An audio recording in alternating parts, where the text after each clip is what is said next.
So that was that. Bought the like 2 weeks after I bought the house, Kubota L39 was delivered. Went out and bought a bunch of attachments for it over the next couple months. Things were just going great, you know. But right after the tractor was delivered, as you all know, COVID kind of took hold, and at least here in the state of Ohio, just everything stopped in its tracks. Um, and I wasn't planning on doing work for other people with the tractor, but people were calling me nonstop. Hey, we saw on Facebook you bought a tractor, or people of know people that I do. We don't know what's going on with this COVID. We need you to come out here and put a garden in for us. So I put in, I'd say quite a few gardens for some family and friends, and I kind of got the ball rolling in my head that there's people that aren't going to invest the money in a tractor like this, but they want some work done. So we didn't advertise, and it was just kind of word of mouth for some friends. And that was kind of the summer, doing projects around here. My wife's work schedule got changed. She works for a university, so she had to work from home. We were homeschooling a kindergartner. I work afternoon shift. So my work schedule got changed to 3 days on, 3 days off. They were trying to minimize who you had contact with at work. So that was a big culture shock too. We're just married and we're coming off time of our life. We just bought this new house. Everything's new. We're still trying to unpack, and you can't do anything because of COVID. Everyone's trying to stay home. Grocery stores were going crazy. So that was a little stressful for us, and that's when that's the main reason we started a YouTube channel, to be honest with you guys. I have family in Columbus, Ohio. Most of my family's pretty much around here. My wife, on the other hand, she has family kind of all over East Coast, West Coast, Texas, Colorado. So the YouTube channel was a way for us to kind of show people what we're doing around the house. Is easier than trying to explain what's going on through a telephone. So we made this channel so people, family and friends could see the progress around the house. And I've been around tractors and stuff my life, but the Kubota was my first, ever new purchase of a tractor. And people were just tearing it up, and guys were saying, "Hey, fantastic work, we love your videos, keep bringing them out." And I was like, "This is cool, man. Like, this is number one, it kind of gets your mind off everything that's going on in the world. I'm putting out videos that people like to see, and that was cool with us. I never imagined we'd hit 1,000 subscribers. I remember when we hit 100 subscribers, and I told my wife, I was like, I think something's wrong. Like, why do we have 100 subscribers? Who watches this kind of stuff all the time? I personally enjoy watching tractor videos and log splitting videos and all that type of stuff, but that's just stuff that we were doing, and you guys really enjoyed it, and I really enjoy making the videos. And then you even get further down along and people are requesting you do a video on certain topics, and that's pretty awesome. So that got us through. We started the YouTube channel on February 27th. Was it? Yeah, we haven't even moved into the house yet, but March is kind of when I really started putting out YouTube videos. March 2020. And that was just kind of, things were just kind of stuck in that groove. And I hate the term the new norm, but that's what it was. It was the new normal for us. Staying home, trying not to leave the house, going out, and just making videos was something for me to do, and it was entertainment for me. So we kind of rode it out. It was a pretty good time. We're just getting used to the land, and doing all that kind of stuff. Summer was kind of up and down with us. We have a couple boats. We like to go boating, fishing. So stuff that you could do and still social distance. So that's kind of what we tried to do. My dad had retired, went out and bought a really nice Jayco 42-foot fifth wheel. And we're like, well, hell, we see my small core of family all the time. My brother lives 10 minutes from me, 5 minutes probably. My dad has my daughter's mini horses at his house. So it's no different. We can all go camping together because it's all the same people that are kind of in our little bubble. So that's what we did. We tried to enjoy the camper as much as we could. I think summer 2020, we did 3 or 4 trips. One time we took the boat and the camper up to a marina and went walleye fishing for the weekend and stuff. It was just a great time trying to get your mind off of things and just enjoying friends and family. We had our county fair, which was kind of disappointing. Um, Kiddo had worked so hard. She has 2 miniature horses. She had worked so hard and ready to show, and my mom was working with her. And then they said, you can't show unless you're 4-H. Well, she's 6, so wasn't 4-H aged yet. And that was kind of disappointing. We still went. We knew the fairs were struggling. We still went. We bought our camper spot for the week. Tried to make it as best we could. And then things were going pretty well. My wife was still working from home, and we were just trying to make everything as best we could. In the meantime, we were just putting out videos because it was my kind of therapy. October, like mid-October, our county fair board decided that they were going to do this kind of Halloween fest thing, still within social distancing guidelines. And we thought, you know what? Let's take the camper up for one last trip and let's have a good time. And that's exactly what we did. Some coworkers, that obviously are kind of in my bubble that we'd see all the time, they took their trailer up, and some other people that we've been camping with for 30 years at the fair were there, and it was just a fantastic time. They had costume competitions for the kids. Everything was just fantastic. And I had like a blast that weekend. It was just so relaxing, and it was just like a fantastic time. The next weekend, we have some family on Put-in-Bay Island up here in Ohio. We went up and stayed the night, kind of last trip before winter. Just had a fantastic time. And, came home on Sunday night, got up Monday morning. I usually work most weekends, but got up Monday morning, did homeschooling with the kiddo, went to work like any other day, and that's when our lives changed. Late October of 2020, I was involved in a work-related accident. I didn't do anything wrong. I was doing my job. Somebody else made poor decisions that day. I can't go into it. I don't think that person has gone to trial yet. I'm pretty sure they haven't gone to trial yet. And they haven't been sentenced yet. And maybe someday I can get into this, guys. But it's just, you talk about frustrating. I had my right arm, my right humerus, and my elbow socket, and everything was pretty much destroyed. And kind of the bitch part of this whole thing, sorry for that language, is I work with my little brother. And my little brother's the one who found me in the roadway after this accident. And just the look on, like, I knew I was hurt bad. And like I said, I can't go into a whole lot of details. But just the look on my brother's face. And there was some good Samaritans who kind of ran up, and you don't hear anything. Like, everything's calm. And to be 100% honest, I don't, everyone has their own beliefs and their own religions, and I support that 100%. But I literally thought I was dead. I wasn't cold. I wasn't hot. I wasn't in pain. I couldn't hear anything. I was laying on my back looking up at this beautiful sky.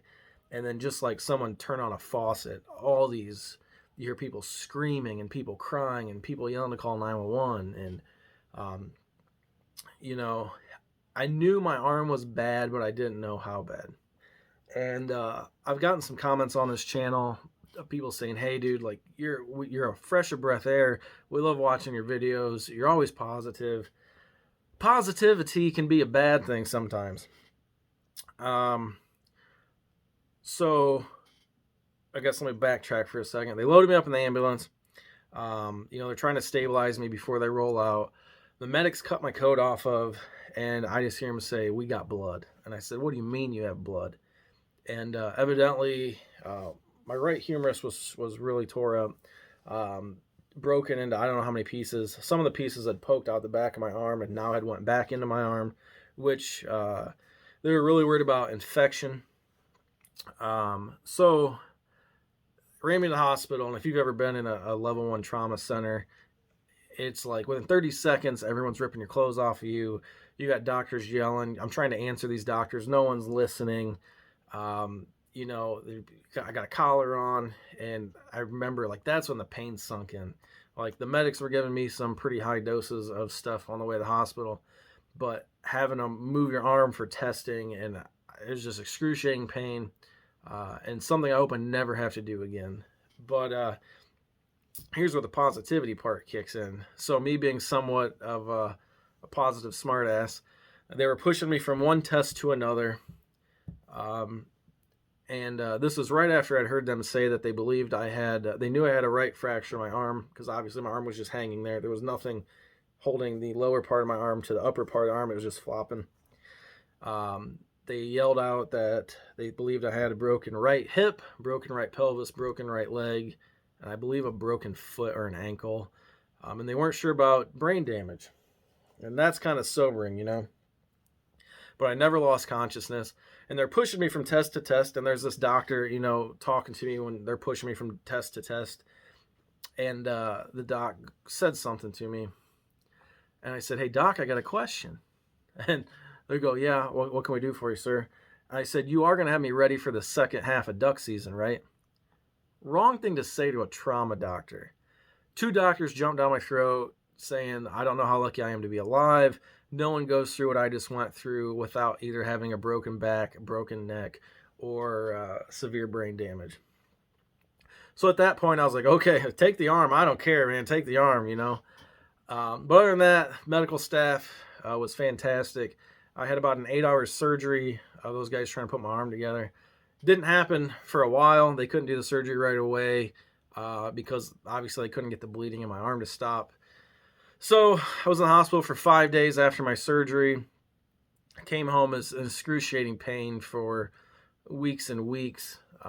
Had to sleep sitting up. If anybody knows, you know, it's just something like that. Just, man, it changes your life, you know.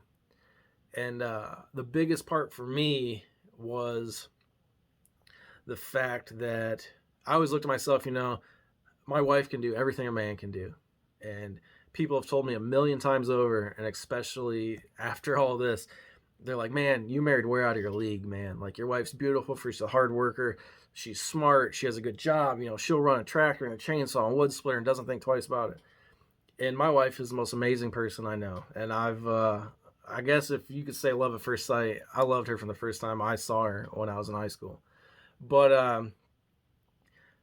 I always felt, you know, my job is I'm the protector of the home and, you know, all that kind of stuff. And it's very sobering to have to rely on a 6-year-old to help you feed yourself and bring you meds. And we have a couch that has a recliner on both ends, and that's where I had to sleep in the recliner.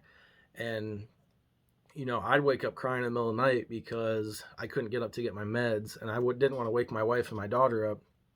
And they'd come out and tend to me. And I don't know how they ever heard me, because living room and bedrooms are on the opposite end of the house.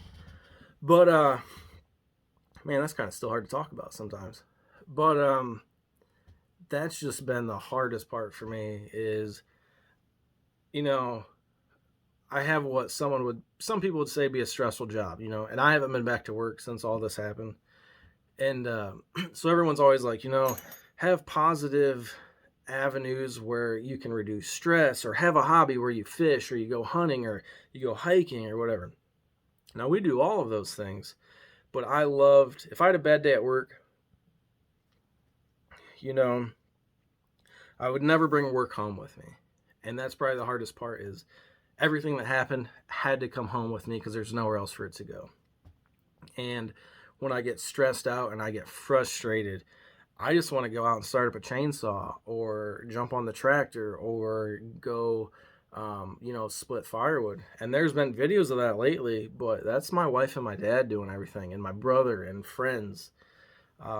So I feel like my avenues for dealing with stress have been taken away at times. The stress at times is through the roof.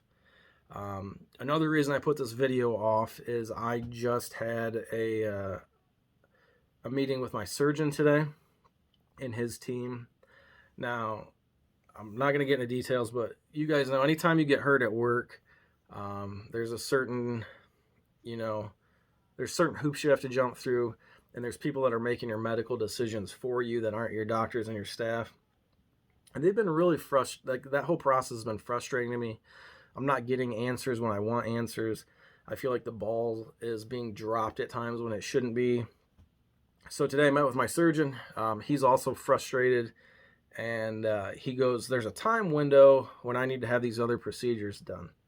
And on some of these procedures, we're already past the time frame because I feel that certain people are dropping the ball and aren't doing their job.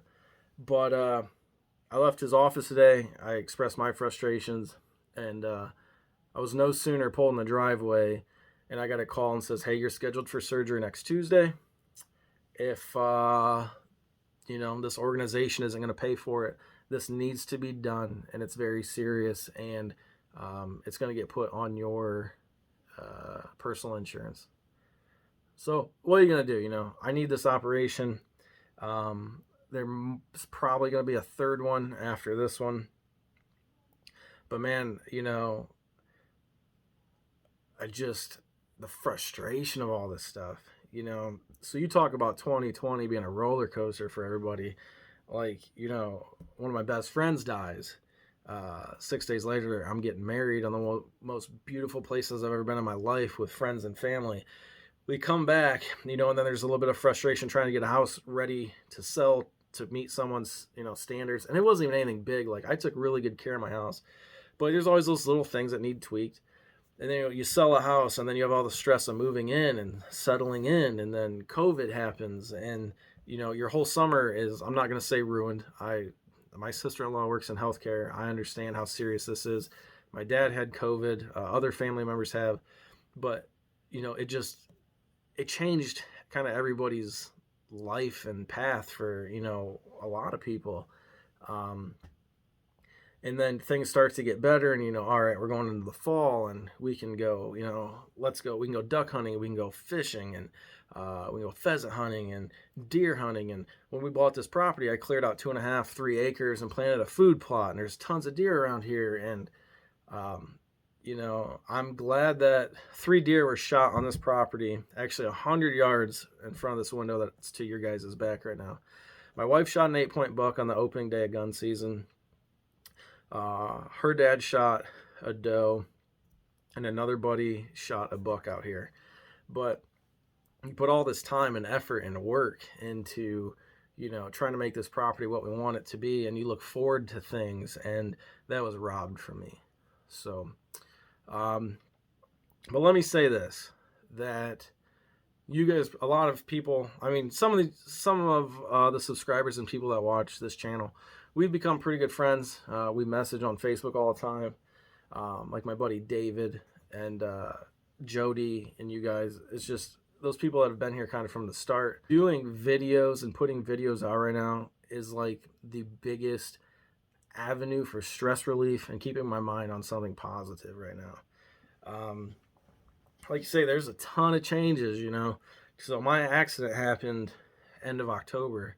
It's now mid-February, and I was still waiting on my second procedure that should have happened weeks, if not months ago. And then who knows how long till the third one. And the longer we go, the doctor told me today, the less chance I have of my arm ever making a full recovery. And not even a full recovery. I was told that from the beginning. Like, you're not going to get a full recovery. The surgeon came to see me. They called the surgeon in the night I got hurt. I got hurt about 4 o'clock in the afternoon. He called in and saw him. I think they called him in because it wasn't his normal hours. But he was going to be the one doing the surgery, and he wanted to talk to me before my surgery in the morning. And he goes, greatest surgeon I've ever dealt with in my life. And I haven't, luckily, not a whole bunch of them, but just all around, you can just tell this guy, he's genuine, he's a real dude. He goes, I'm not going to make you any promises. I said, all right. He goes, my work speaks for itself, but I'm not going to promise you something that's not going to happen. He goes, and there's 3 possibilities when you wake up from surgery tomorrow, because that's the next time I'm going to see you. And I said, all right. Or that I would see him actually awake. He goes, number 1, you're going to wake up and you're going to be in an exoskeleton, which is all the circular metal framework with the rods holding your bone together. I said, all right. He said, you're going to wake up and you're just going to be in a strong wrap and you're going to be in a ton of pain. I said, all right. I said, what's option 3? He goes, you're going to wake up, you're not going to have an arm. In 25 years of doing this, he says it's probably one of the worst elbow/humerus things he's ever seen. I don't know. There's between 15 and 22 screws. It's hard to see. Some x-rays are better than other ones. I got 3 metal plates in my arm. My humerus was so bad that I'm cut open from here to here. Got about 18-inch incision, and 18-inch incision, and they actually had to cut 4 inches off my ulna bone to pull out during surgery so they could get the screws where they need it in here, and then had to pin my ulna bone back on. But the biggest thing now is I can't move my arm very well. I have some really bad nerve pain. I don't like being on meds at all. So relying on a regiment of nerve meds every day is not a really good feeling for me. But it's what I got to do to get through the day. I guess it was a good thing I wasn't a big drinker, because they said absolutely no drinks on nerve meds. You'll go nuts. I'm definitely not going to do that. But I will say, when this is over, I am going to enjoy a very nice large margarita, I think. But I just want to say thanks to you guys. You guys commenting on all these videos. It's really something for me to look forward to every day.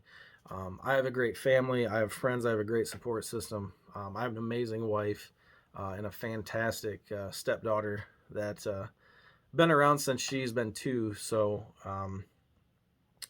you know, I have a fantastic family, don't get me wrong. But sometimes when you can't do a whole lot, you got to have an avenue to express yourself and kind of think positive vibes, vibes. I can't believe I used that word. But that's what this YouTube channel has become to us, and specifically me, is I don't know where I'd be without this YouTube channel, guys. And sometimes I know videos are way better than others, but sometimes it's just like I got to get a video out. I need something to take my mind off of everything else going on in the world. So with that being said, I'm going to make one more statement. Take it as you will. I have a lot of friends in the military. I think what they go through is 100% traumatic. I still don't think that what I went through is traumatic. But a couple weeks after this all happened, I was sitting at home, and it hit me in the middle of the night that 4 doctors said, you shouldn't be alive right now. And that kind of messes with your mind a little bit. So I just want to take this opportunity to tell anybody that's going through stuff in your life, whatever it may be, never think that people are going to look down on you for seeking out someone to talk to. And just remember, like, work had me talk to somebody, and I understand, I'm very thankful for them. That person and I just I don't think the person was paying attention to the things I was trying to say. And granted, with COVID, it's probably hard to relay some of your feelings over the phone. My surgeon has put me in contact with someone who deals with the type of injuries I have. And even that took 3.5 months to set up. And I'm at the point now where it's like, I'll just pay this stuff out of my pocket. I need to talk to somebody. Not because I feel I need to, but a couple buddies of mine one was in the military, obviously some issues, traumatic stuff there. Another buddy of mine was a tractor mechanic, had a tractor fall on him in a field, and he was trapped under a tractor for hours, almost lost his leg. And I wasn't even home from the hospital for like a week, and he stopped by and he goes, "You need to talk to somebody." And I said, "About what?" Like, "I'm fine, man. Like, I don't need to talk to anybody." He goes, "You think you're fine, but someday you're going to snap on your wife, or you're going to get an attitude where you don't think you have anything, and your wife doesn't deserve to deal with that, or anybody's wives."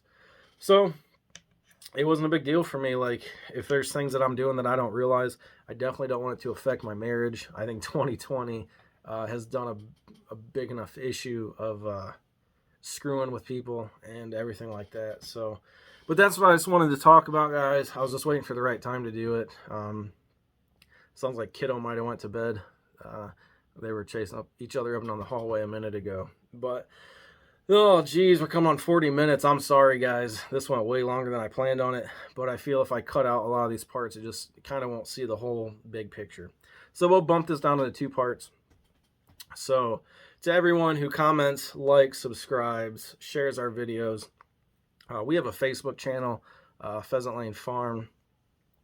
Yeah, Facebook, I said, right? Pheasant Lane Farm on Facebook. Our Gmail is pheasantlanefarm@gmail.com. If you guys just want to say hi and let me know where you're at, shoot me an email. I had a doctor's appointment today. I have another one tomorrow. Doing some testing before surgery. I have surgery next week. And I also had mentioned this in one of my first videos, and I know it didn't get a lot of views. I do want to show my appreciation, and we are going to do a drawing for the first 1,000 subscribers. And I'll go more into that next week. I know where the cutoff was for the first 1,000. So we're going to do 2 drawings, one for the first 50 subscribers, and then one, we'll put all the names back in for the first 1,000 subscribers. I think that'd be pretty cool. So just to show my appreciation, give you guys some gift cards, some kind of farm store or something like that near you. So stay tuned for that. It'll probably be next week. I don't know. I think my surgery next week is only supposed to be a few hours long, and hopefully I'll be able to come home that night, but I'll probably be out of it for a few days. So from the bottom of my heart, thank you all very much. Oh, these dinner pills, man. I hate these pills. If you guys see me burping a lot on camera, I'm sorry, but this is what they do. But from the bottom of my heart, thank you all very much. I hope you guys enjoy these videos. If there's ever anything you guys want to see, please let me know. And someday, I hope I can just kind of lay it all out on the line, what happened to me that day, because I've had a lot of people ask me, and I just can't say it right now. So, all right, guys, take care, be safe, have fun, make smart decisions, and we'll catch you on the next one.